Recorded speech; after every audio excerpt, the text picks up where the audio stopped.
That's right, episode 25, and we are doing a world tour.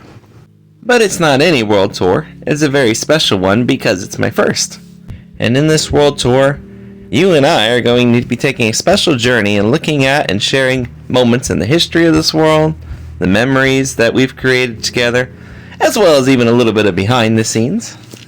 But as always, let's talk about something that's very important and near and dear to my heart, and also something that really involves the history of this world.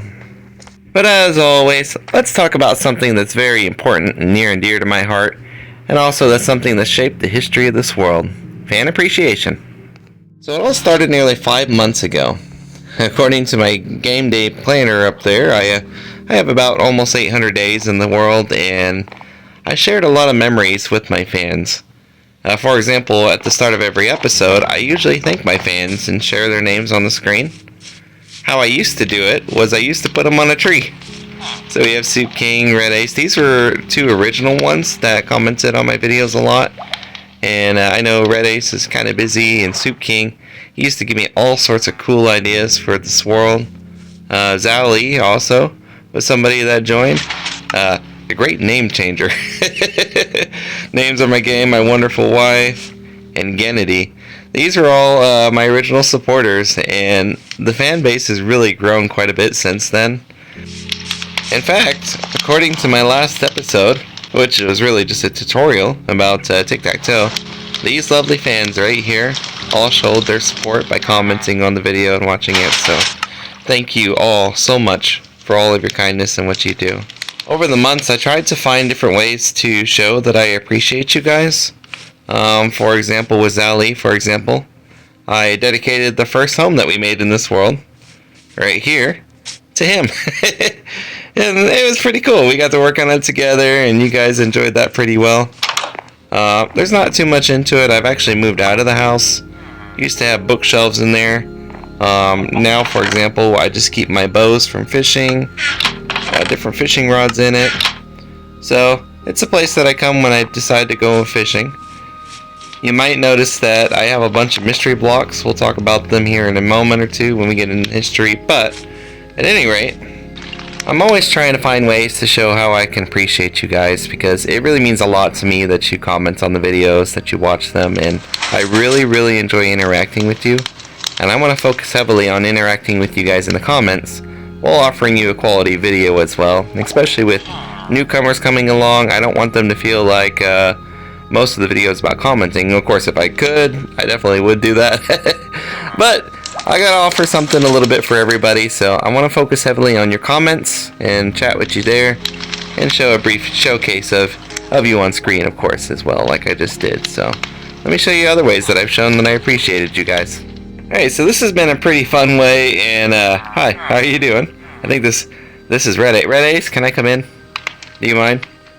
Please? Please let me in. I'm gonna press the button. If I press the button, Red Ace escapes, so I better go through the little balcony area here. Hello! There you are, Red Ace. So Red Ace here is my butcher, I believe, right? So, yep, he gave me chicken, meat, and all that good stuff. Initially, what I decided to do was, when I got individuals that commented for more than 2 videos, and they left meaningful comments, I would put them in as villagers, and I would name them. And I decided, you know what, with lag, that's a hard thing to do, because I actually play on my mobile edition, and what I mean by mobile edition is my Android phone. Hey, there you go. Zanju, Zali, those are some of your former names.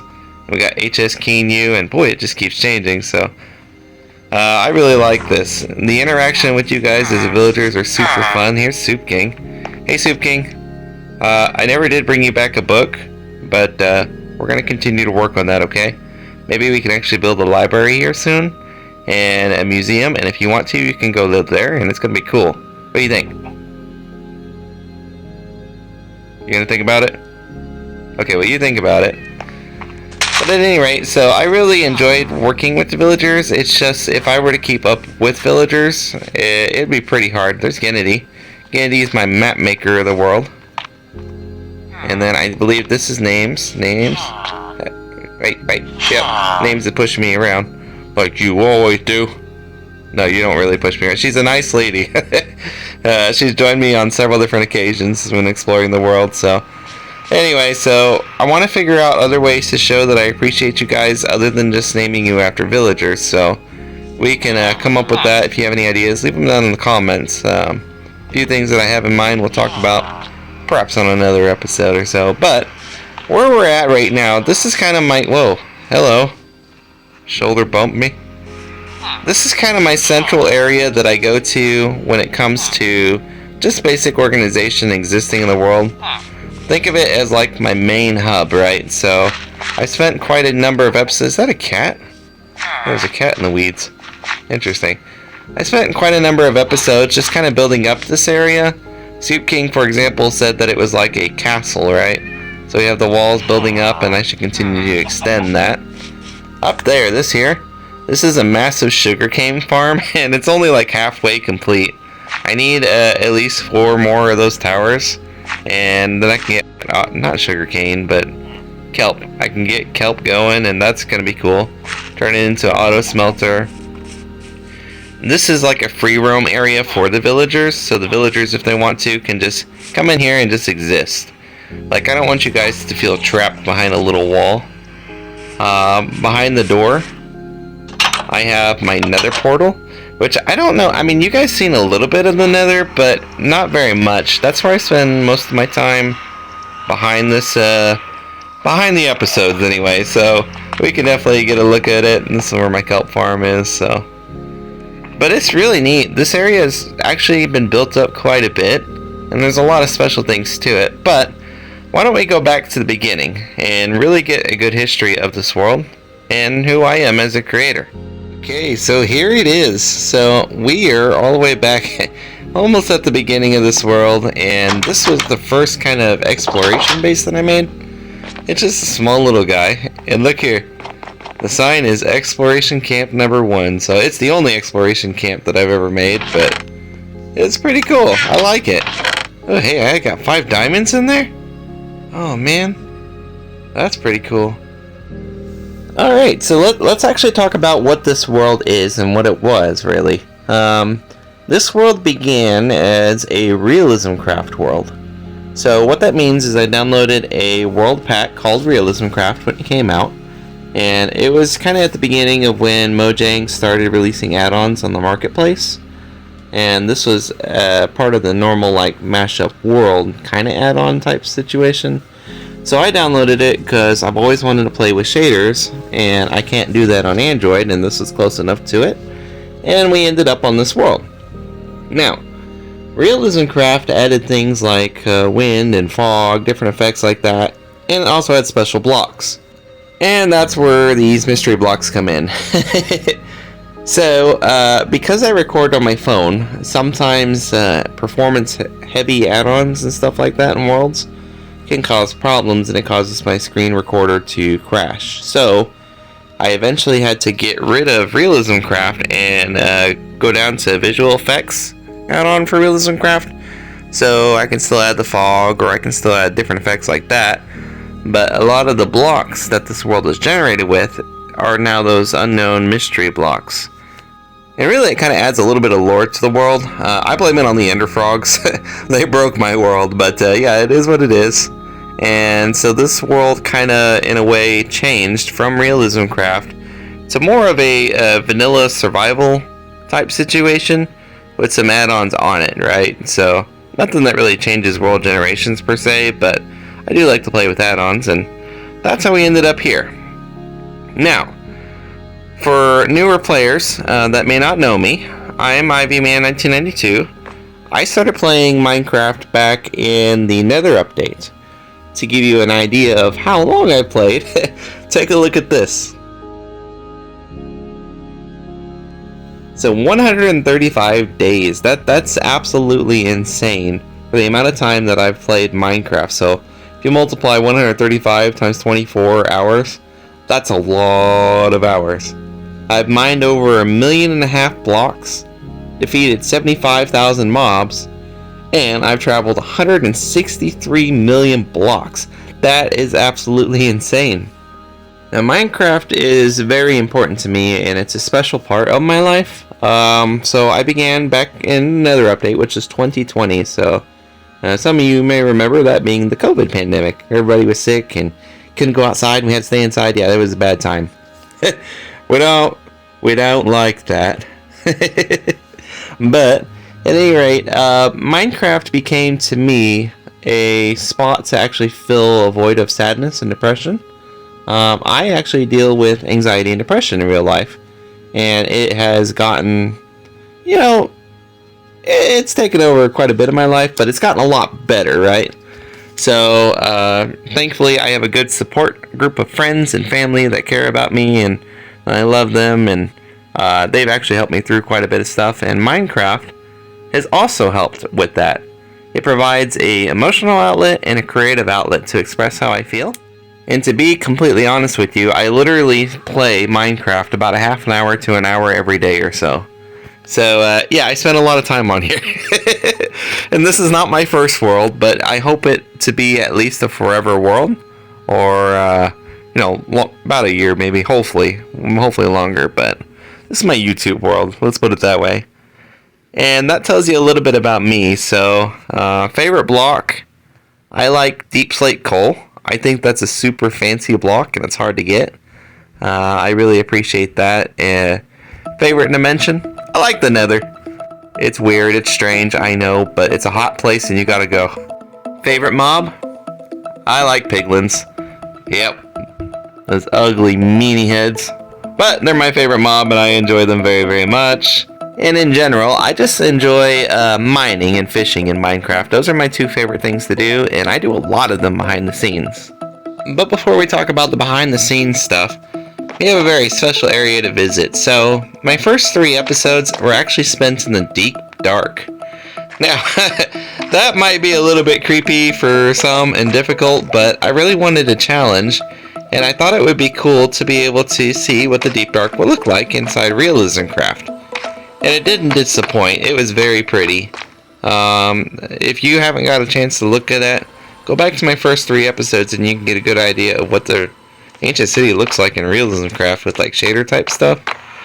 But I spent a lot of time in here, and on the backside, my main goal was actually just to clear up all the skulk and restore the city.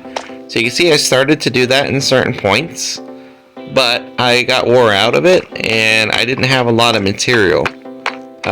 You're just starting the world. You don't have like diamond pickaxes with special stuff on them or anything like that. But the whole idea of this was, what if we can actually restore the ancient city and bring it back to life, remove the infection that was in it, right? The skulk. And, part of being here is, interacting with you fans and getting some cool ideas. So I wanted to showcase some kind of build strengths that I had with detail work. But also, we have something like this. So this was Soup King's idea originally. Soup King suggested that I build like a kind of a blacksmithing area. And, this is my first go and attempt at it. Do I still have material in here? Nothing there. But we spent an episode just kind of detailing the work down here and putting that together. That was a really cool idea for Soup King, and I appreciate that a lot. Red Ace was also a big supporter at the time, commenting on the videos regularly as well. And life gets us busy, but we collected all sorts of cool stuff. Like, look at this. I got a ward armor trim, for example. How cool is that? There's an Enderman somewhere. I don't like that. There's another one. I got my first Wither Skull in here. What is this? Soul Speed? I got a lot of books down here. Oh, fancy. But it was from the ancient city that I also began my first journey into the Nether. So I thought this was going to be cool to show you guys. When I first went into the Nether, we of course found a bastion and we found a Nether fortress. But a lot of my time that I spend in this world is actually inside of the Nether. So I decided that I was going to make... Hey, there's a ruined portal over there. That's cool. I decided that I was going to turn a Nether fortress into a livable base. So you can actually see that I got quite a bit of cobblestone built up. These portals right here actually lead to a piglin gold farm that I have, as well as a storage unit area. So I can show you those here in a little bit later, but this is just kind of a neat idea for me. If we take a look on the inside, this portal right here actually just takes us back to the main village, which is really neat. And it's kind of an easy way to get around. In your own world, nether travel is one of the fastest ways to get from point A to point B. And this portal is, of course, my like survival storage unit area, so we can head down there. Probably, do I want to head down there next? I mean, we're already right here. Yeah, we can do that. Alright, so let's actually go take a look real quick.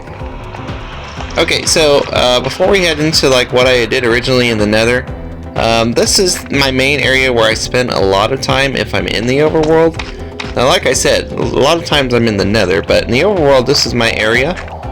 We have storage unit boxes by FTB, Feed the Beast team, and this is really cool because you can actually see how much material that I dig out, and I've used quite a bit of it. But look at that. 3,987 deep slate, 4,573 stone. This is kind of a neat little area for me to organize, and I've actually outgrown it, so I might still work on this, you know, off in the free time if I want to, but I'll probably update and change things. This is a big piglin gold portal, and if I turn it on, my recorder will probably crash. So yeah, we don't want to do that. How it basically works is we have a redstone repeater clock that triggers a dispenser with water. The portal lights because there's lava up there where the observers are, and the piglins actually fall down the portal and come on down this way.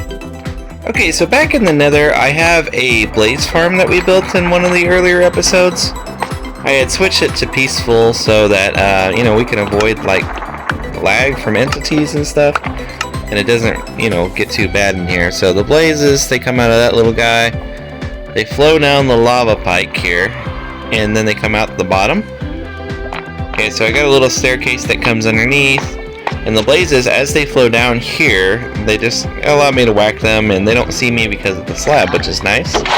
But I got a decent amount of blaze rods from it. This was my original XP farm, like before I built the piglin gold farm. And this is Henry. He's my little strider companion. He's just chilling, quite literally. Sorry, Henry. We'll fix you up sooner or later. And I even had like this area as originally in a bartering station, so I had some piglins in the boat there, and they would keep me company as I, you know, done away with some blazes. So yeah, very nice. Behind the scenes, this is really cool. This is a nether tunnel that I was working on, and it just consists of ice blocks, basalt, blackstone, but probably the most important feature and unique feature to me is all of the red nether brick slabs, right? So you can see what's up here on the ceiling and what is down below. That's all red nether brick. And that stuff is hard to get, which is part of the reason why I wanted to build this nether tunnel. And you could take a boat and you could travel like super fast down here, which is really cool. That direction over that way takes us to the Pale Garden. And if we were to keep going down and all the way to the right, we'll go out to the swamp, as well as the kind of the ice area where we encountered the Ender Frog for real, which is neat. But a lot of my time in this world is actually sent right down this corridor here. I decided that I was going to build this up really nice with all these nether brick stairs. And check this out. Like, I am super proud of this, and this may not look like much, but this, believe it or not, was all a basalt delta. And I ripped all of this out in survival mode. There's like maybe one time or two that I went into creative just to maybe get on top, you know, to avoid some of the mobs. But all of this that you see right here is nether brick slab. So the idea is to make a perimeter. See, look at all those pigs up there. They can spawn up there, but they don't spawn down here, right? And if I can make a peaceful area in the nether, that was my goal with this situation, and it just turned out so cool. Look at that.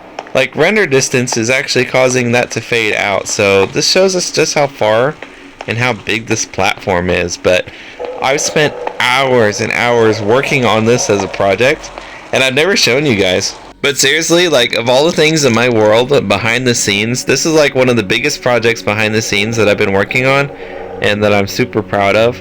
Eventually I want to turn this into like a giant red keep castle or something like that. But let me show you how we actually got all of the nether brick here. So we come on down the stairs and look at this. Oh boy, have you ever seen so much nether wart in your life? Like, come on. I mean, this is absolutely insane, and it's bonkers, right? So every time I harvest all of these, I have to replant them, and I get thousands of nether wart from a fortune hoe or a pickaxe and stuff, and it's just so cool. I have like 6,000 netherrack from digging all this out. These are all the blocks that I kind of collect and just have a nice little area for it, but it's insane. I got all these furnace filters, and they do all of my red bricks for me. I just sourced the lava from the lakes, but yeah, I'm really proud of this, and I didn't really think that this was very, you know, interesting or important to show in episodes, but I love it. And you know, here's the thing is, like, in your Minecraft world, sometimes you can get burnt out doing the same thing over and over again. And for me, if I'm not mining or fishing, those are the things that really I do to get my mind off of, like YouTube stuff, for example, right?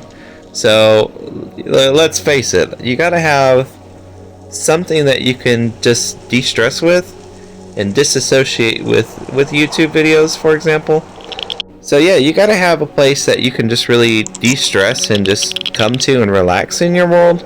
So this is a world that I normally doesn't, or this is a part of the world rather, that I don't normally show in my Let's Plays. In fact, I don't think I've ever shown this, so yeah, this is pretty cool. But Ethoslab, for example, he gave advice to Dallas Mid65, you know, at one point or another, when it talked about Let's Plays or creative outlets, right? You gotta have time to just play and exist on your world without worrying about recording or coming up with different ideas. Well, for me, nether wart farming and making all the red brick slabs and stuff, which are very expensive nonetheless, is actually something that I do. So this is my kind of relax area in Minecraft. This is where I can come and think about, you know, video ideas or different projects that I want to work on. And I've nearly successfully made it peaceful, so it's almost there. I got a little bit more work to go, but you know, I highly recommend it. If you guys are making YouTube videos, for example, or a Let's Play, or whatever it may be on your world, have a place or have something that, you know, even if it's meaningless to other people, like, what's the point in all the nether wart? Just do it for you. Have fun with it. You know, this is kind of like my freedom outlet in this world, you know? So, a big part of my world actually revolves around lore. Oh boy. I don't have a gold helmet. I don't have a gold helmet, do I? Well, we're gonna have to fight our way out of this. Maybe. If I back away, will they disappear? Okay, that should be far enough. Right, Henry? This is far enough, right? Look at him, he's shaking in his boots. He's scared too. It's okay, Henry. We got this. We're gonna make this. I'll see you later, buddy. He's my pet. I gotta give him a kiss, you know? So anyway, a lot of my world elements that I share with you guys are lore heavy, right? So I storytell in my world, and I think that's something that makes it unique. Besides my fan appreciation and interacting with you guys, just sharing my unique lore of frogs is actually something that's pretty cool. So what's the deal with the frogs? Originally I started Minecraft like YouTube, in particular with a frog block. Now frog block is a map add-on. It's not really an add-on, I guess, but you know, it's a map available in the marketplace, and sky block, so you start on there and you get all your resources by breeding different kinds of unique frogs, right? So that's the principle and kind of the idea behind my Let's Play world, is that frogs, in particular ender frogs, created everything that you see. So all of the stone, all of the netherrack, all of the water, the trees, all of that originated from ender frogs. Really, it's something similar to Frog Block. So if you haven't had a chance to play that and get a good idea of what it is, I still have my YouTube series on there. I don't play it anymore. But if you wanted to look back and get a good idea of, the inspiration for what we do with the lore and where it came from, that would be a good starting place. Great starting point, not poise. I have a poise. No, I have a wallet, but if you want to get a good idea of the lore and where it originally came from, hop back and take a look at the Skyblock series for Frog Block. It's pretty neat. Okay, so this is something I wanted to show you guys originally, but I lost it because of my video crashing, right, when I recorded. This is when I was originally looking for the stronghold.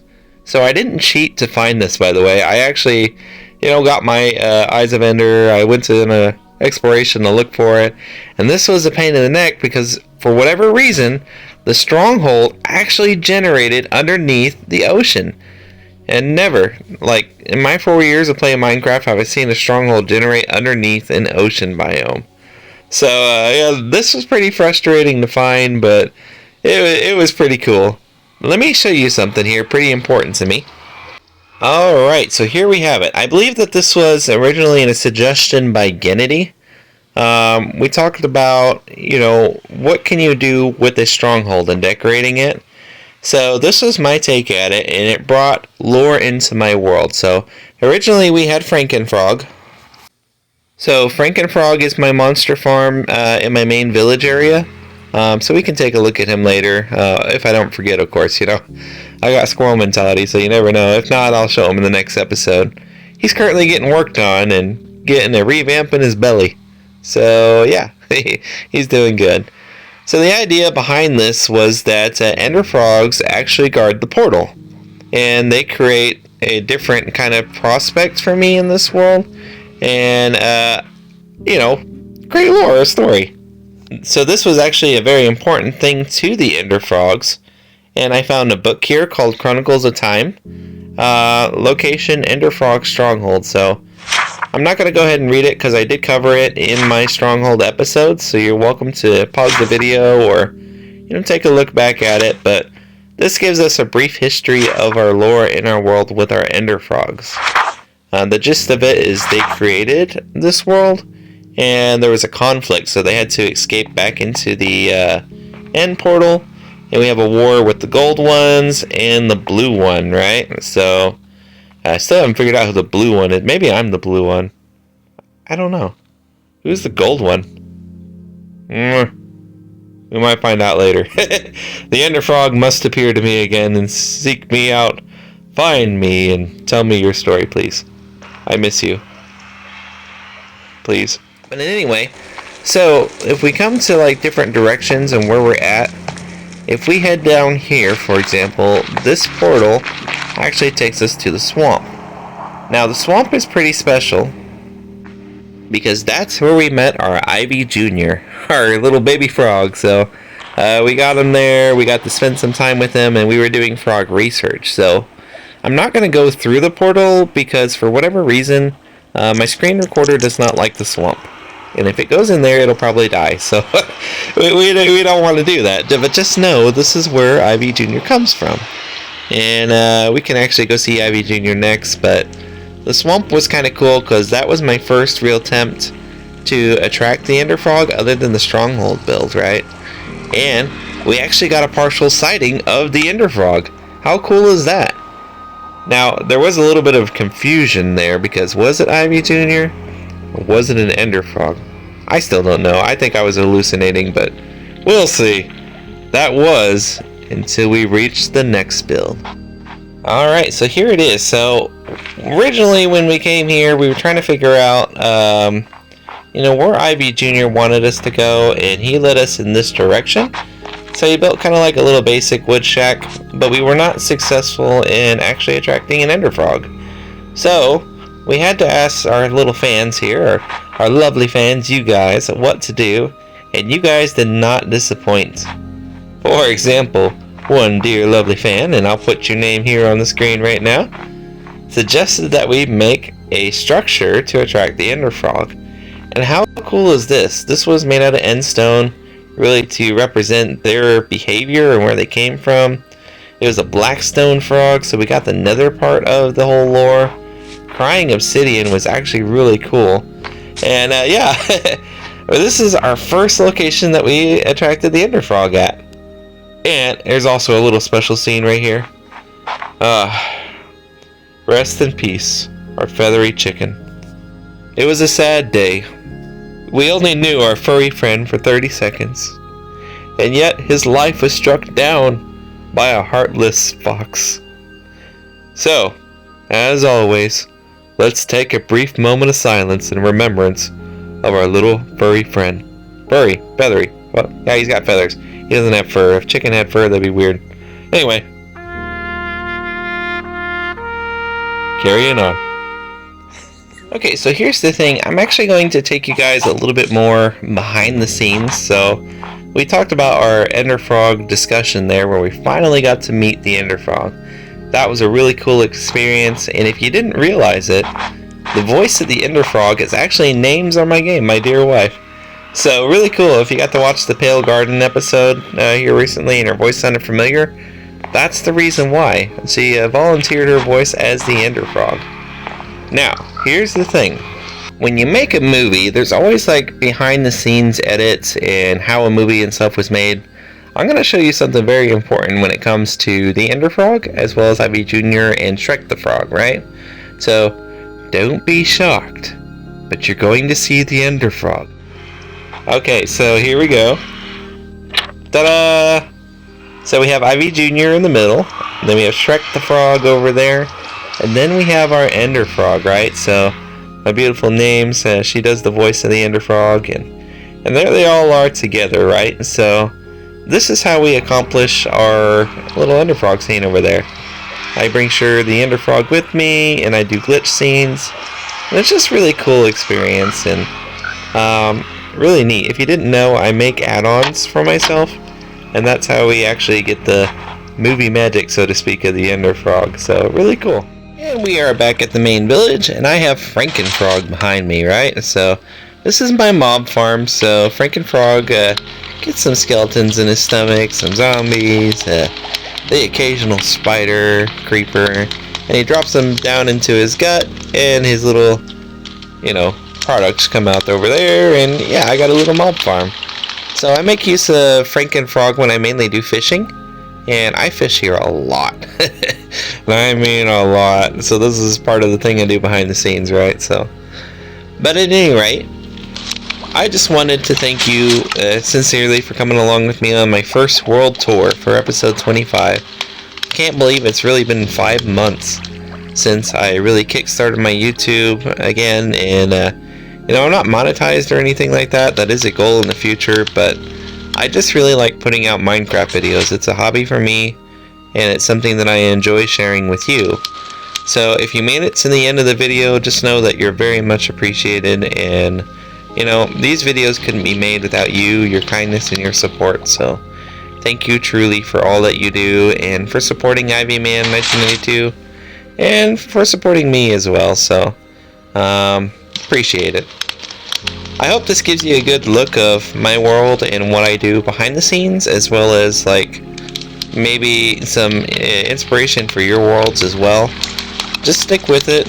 It can be hard and difficult at times, but if I didn't have a YouTube channel and I didn't have your guys' comments and your views and stuff for the videos, I probably wouldn't be doing this. So I am grateful for it, and I just really appreciate you. So at any rate, I will see you in the next episode, episode 26.